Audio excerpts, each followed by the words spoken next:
落还是啥，拢会走的。走的吼，你一直补嘛走，后面栏杆拢等下去补，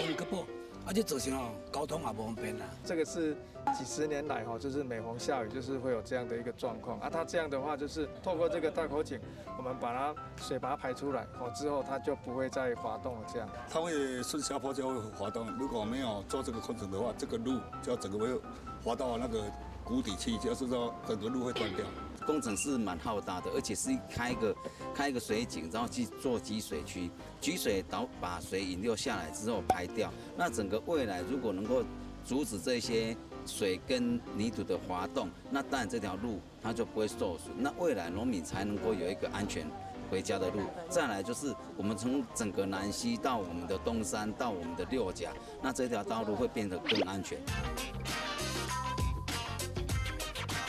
掌握市政3分钟，台南进步向前冲。欢迎收看《市政3分钟》，我是林依婷。174、175线为连接六甲、东山、南溪的重要道路，其中175咖啡公路更是许多观光客会造访的景点。然而，位于山区，每当豪雨来临，总会饱受地滑之苦。最严重的情形，甚至会造成整个路段崩塌，相当危险。台南市政府公务局首次利用大口径集水井工法，是难度极高的工程，疏导瞬间强降雨所奏生的地下水，避免地层滑动造成道路崩塌。预计明年中会完工。现在就让我们来听听公务局第2公务大队林大队长怎么说吧。大口井的工法原则上它是有一点类似比较做大的那个集水井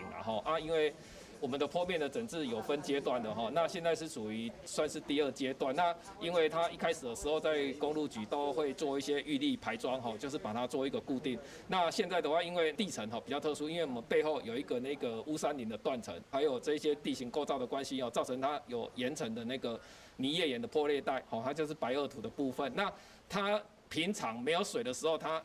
质地很硬，但是它遇水的时候它会滑所以说伊的崩积层跟伊的岩层的所在有一个滑动面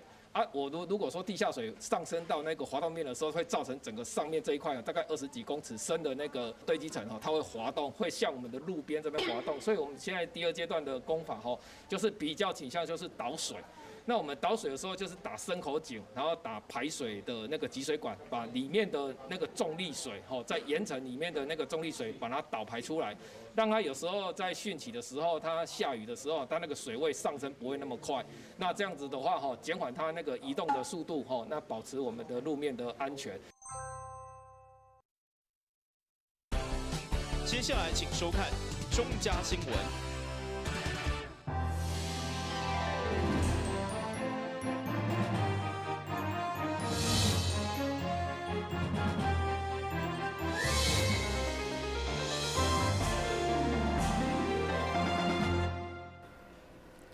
另外是各家欢迎收看10月23号礼拜5的中嘉台南电影新闻。为了迎接安平古堡400周年，安平当地社区对古堡395岁开始，就号召附近的店家、学校甲企业做伙来翕相留念。今年第3摆举办，想要伫济济民众的见证，做伙快闪为安平古堡献上生日祝福。安平古堡作为安平地区上知名的古迹，每一天都会吸引济济观光客。但是23号上午会使看到非常侪民众聚集做伙，因拢是为了帮安平古堡庆祝397岁的生日。为了迎接安平古堡400周年，周边的社区主动发起快闪大合照，对395岁开始号召周边的学校、店家等单位来翕相。今年迈入第3档，参与的人数也愈来愈多。透过安尼的活动，也互愈来愈多人了解到安平地区的历史。1623年10月25号，东印度公司有一个船长叫做雷尔松，他到安平看到这个沙洲非常好，然后呢就在这边建立一个城堡，所以我们就从1623 10月25这一天作为我们今天办热兰遮城奠基397年的一个生日快乐庆祝活动。那因为呢，这一段历史是过去的事情，那过去的事情呢，我们不能让它忘掉，这就是我们的历史。然后这也是我们呢，安平的一个文化资产，甚至于说是台南或是我们台湾的一个重要资产，我们要好好珍惜。所以这是我们办理这个活动的目的。位伫安平地区的饭店业者也推派代表参加，同时准备鸡卵糕，共同为安平古堡来庆祝。业者也表示，今年是因开业3周年，希望会使更加搭建安平，参与安平的大细项代志，共同努力，让台南更加好。我们在去年第1次参加，那觉得这个活动很有意义，所以今年第2次再来参加，而且是有备而来。我们准备了200个杯子蛋糕，希望送给我们所有来一起唱生日快乐歌、帮安平古堡庆生的好朋友们来分享。这是饭店的一个心意，也希望透过我们饭店，希望呢参与社会活动，然后呢传递美好，让这个美好的事情不断的延续，也让更多人知道安平古堡原来是这么有一个历史性的一个典故。同时呢，也是安平早期的旧称叫大园。那大园的台语就叫台湾，所以呢，台湾的由来其实从安平开始的，所以我们要开始把这些历史的故事把它唤醒起来，所以我们的饭店才会一起来参与这项。快闪拍照结束了后，昆山科技大学的学生也规划了一系列的闯关游戏，让来参与的小朋友会使更加了解安平的故事。从17世纪的那个日本人、荷兰人、郑成功、台湾的原住民。到19世纪，台湾开港呢，有英国人、冒险家，还有台湾的传说金姑娘的故事，一直到21世纪包括林夕田的柯灰寮，还有呢安平的旧巷弄我们把历史人物跟古迹景点做一个串联，然后我们透过闯关的游戏来传递安平的精神就是爱跟勇气是我们的主题。除了安平古堡因这400周年以外，台南市也将伫2024年因这建成400年，透过民间甲政府发起的各种活动，也希望让更较侪人共同来为台南庆祝，喜爱这片土地。台南新闻郭博义采访报道。古堡要有400年的历史，咱人会当活到100岁就真无简单。为了祝福台南市100岁人岁，议会上午盛大举办中央敬老，邀请33位人岁到场看表演、食饭桌，可以当生鸟蛋，祝福因健康满分、食百里。来自台南市各区的100岁人岁真难得出门，上午应议会邀请来到大厅，每一位老宝贝拢盛装出席，来欣赏包括幼稚园、古水活拍的表演，以及安平长老教会诗歌演唱，让议会充满热烈喜气的气氛。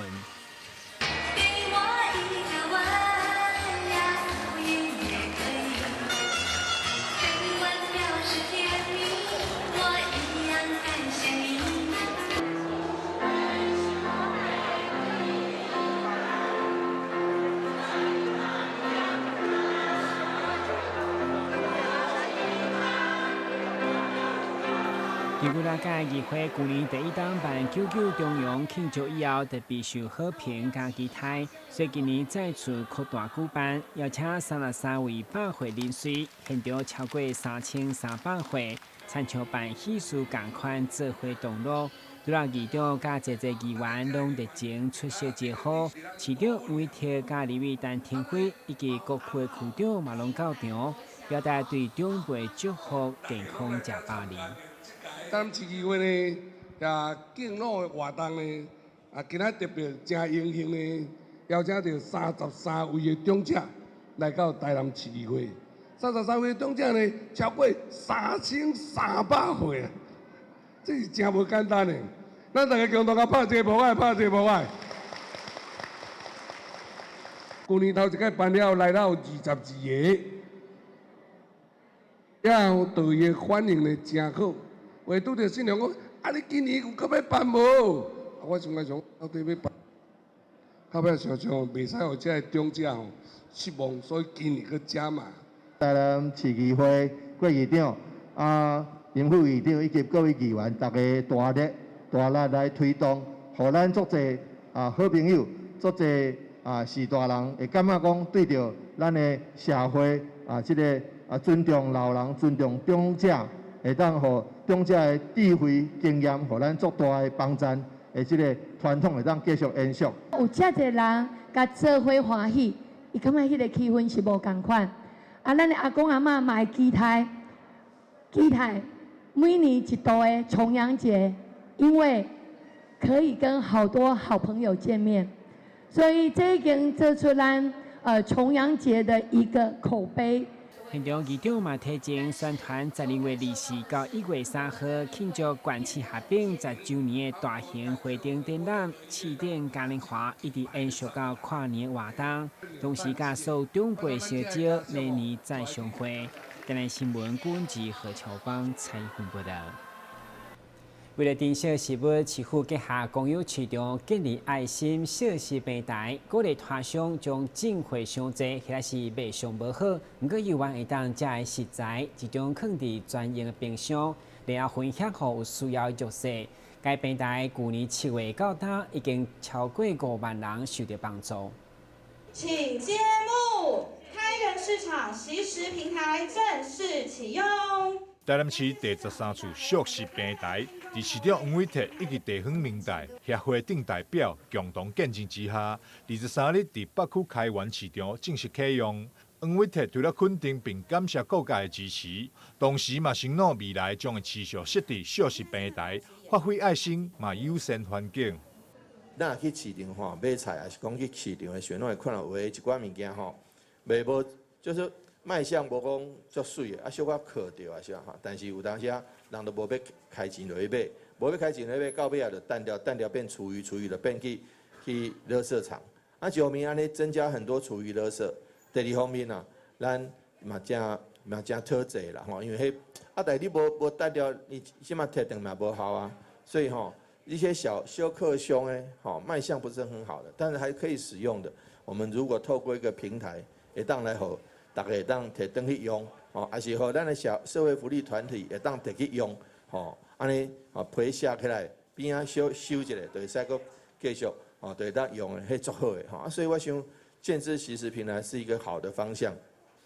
对环境友善，搁互社会福利。需要用到的人当用到，这拢咱足感谢。爱心熟食平台是台南市长黄伟哲重要政见之一。自去年7月启动了后，社会局甲市场处积极结合公有市场，办理爱心熟食平台的建制。这次启用的北区开源市场熟食平台，为完成布建的第13处。甲排启用当天，江阳社会福利慈善事业基金会执行长王玉飞、北区信安里长吴云燕、立法委员陈廷辉。议员陈义丁也拢出席启用仪式，共同来推广熟食观念。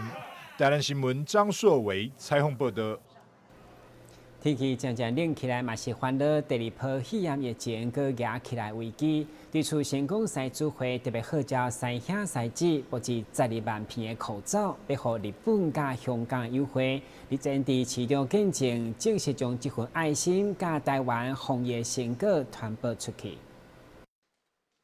国际赛主会300台湾区伫成功赛主会会场号召，赠送12万片防疫的催安，互日本甲香港爱心行动。19号上午，伫市场黄伟哲甲一个西乡赛子的见证，正式将爱心传播出去。赛主会强调，爱心无国界，嘛借此加强城市交流甲国民外交。本次台湾防疫口罩赠送日本、香港活动。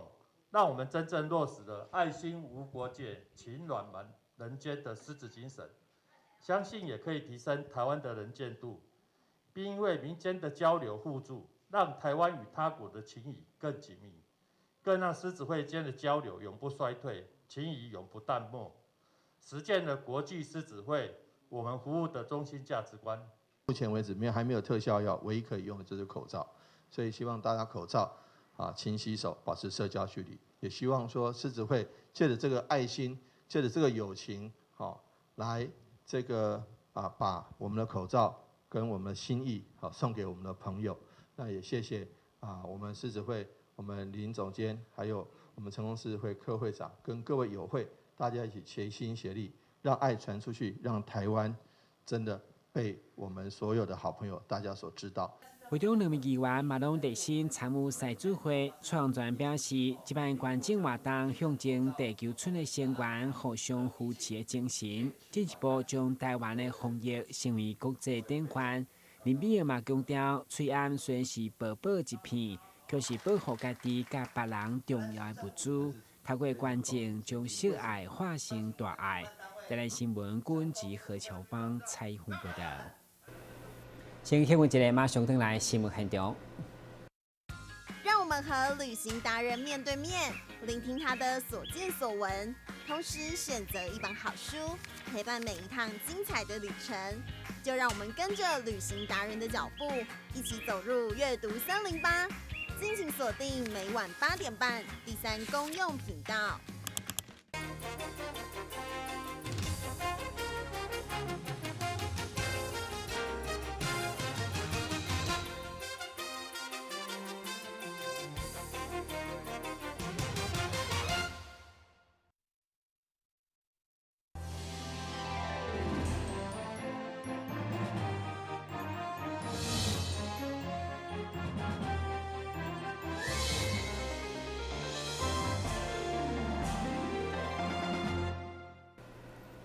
李冠久登去一摆厝检采中秋国庆都回乡，但后一摆佫毋知等到当时，所以中家甲王博科技合作，将网络应用到咱的生活当中，特别打进长辈需求，创新推出电视电话服务。也则表示，这项功能将跳脱传统机上压的功能，互科技更加有温度。民众透过机上压选择麻婆电视电话，无需要复杂的设定，只要搭配视讯镜头，就当互外关系甚至国外亲朋好友伫电视顶见面。因为我们发现说，其实家家户户大部分有超过90%的用户家里都是有电视的，然后搭配网络的普及的话呢，我们发现，如果透过电视当做一个网络服务的载具，很适合。那会选择是说做电视电话这个功能呢，是因为发现说，其实有些小朋友或老人家呀，他们可能不见得那么会使用手机或者是平板。那如果透过简单的遥控器，按一个钮就可以看到可能思念已久的亲人的话，我们觉得这个是个不错的切入的点。当然，这款创新功能甲服务嘛是用者超个人社会长辈需求，以操作遥控器总是比手机较简单方便。特别还有相扑加生活提醒等大型的服务。我们在设计上的话，有考虑到是说，希望让不识字的长辈，或者是说真的小朋友也都可以使用。所以贴心的设计是说，很多操作都是一键就可以完成的。像是比如说电视电话来电的时候啊，只要按下绿色键就可以接听，红色键就是挂断，非常的简单，然后不需要输入任何的账号密码。这样子的话，就是降低他们使用的一个门槛。那另外是我们也有推出像是电视生活提醒啊、电视相簿的功能，那你就可以随时随地分享你看到的美食啦，或者是说风景。那如果你担心可能爷爷自己在家忘记去看医生，你也可以发送回诊的提醒啦，或提醒他要早点睡啊，记得吃药等等的。目前有线电视的用户若有兴趣，拢会当先免费体验。当然，若有任何疑问，卖当前往门市了解。而且，一直到11月30号期间，现场体验也当参加1000块礼券的抽奖。台南新闻综合采访报道。点灯关怀教育促进协会等单位共同举办台南盐分地带书法推广展览，邀请书法大师陈吉山甲林龙奇老师伫朱济宫的艺文中心展出因的书法创作。两位老师更当场写作，去未少介书法的民众翕相留念。老师用生命在写伊的吼，他整个劲道都在用生命力。这是慈悲的慈。书法大师陈吉山以及林龙基老师，一位出身七股，一位出身良家，两位来自台南的书法家。这次因为学甲朱济宫、甲台湾点灯关怀教育促进协会以及后昂人成团文化基金会邀请，伫学甲朱济宫举办盐分地带书法艺术展。陈吉山老师和林龙奇老师来促成功来学甲朱济宫举办这个盐分地带书法推广展，就是意思来讲，互学界囡仔是毋是讲吼看到这个司法的展示，会当来推广这个司法文化，继续延续落去呗。把这个宗教文化，把咱客家族这样开启二代地，这个慈悲济世的精神继续传承落去。实际讲，伊都也真非常的这个促成啦吼。当时就伊到这个干事主席，一直到所有的总干事哦，拢真支持。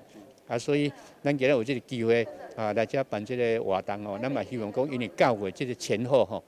都有10几这个庙会啦吼，各地方的人会到这个来参拜，所以伊嘛当来看这个展览啦吼。当时咱客家附近这几个乡镇吼，咱嘛希望这个学校有书法社嘛吼，老师参民来书法社吼，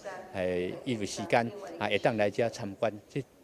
整个来讲，就是讲咱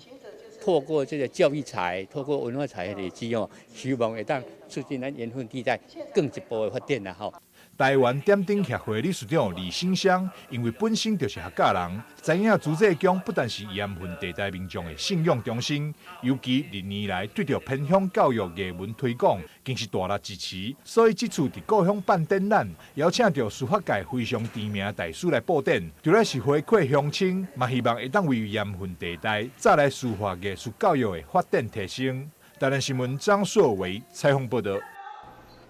台南在地桃风委会会员因为对画图充满热情，所以每一档都会举办会员联展，透过画作来分享因这一档来心思意念。今年因将主题定做府城掠影，24号开始，在台南生活美学馆展出，透过镜头先做回来欣赏。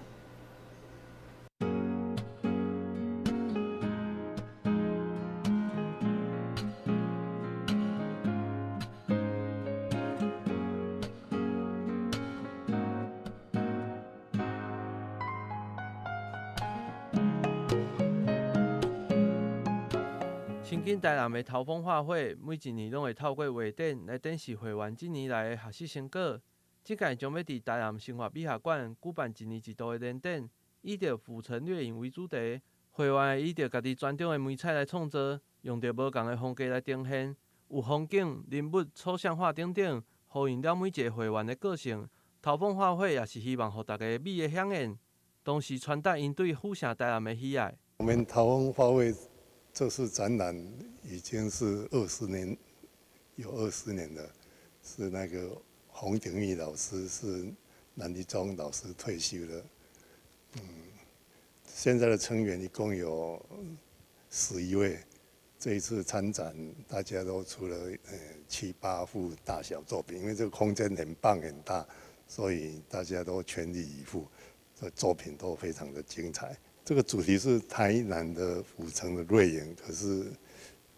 因为成员大家作品都很丰富，这个台南观众来一定很大开眼界。这届会长胡文清所展示的画作，拢是大寸尺的日本京都的风景。会选择京都上重要的原因，就是台南甲京都同款，拢是一个充满历史的城市。京都也是一个古都，跟台南怎么讲也是历史很有历史，所以这个我的主题是这个梦幻组合，就是艺术家好像登上人生舞台，在一个艺坛上，就好像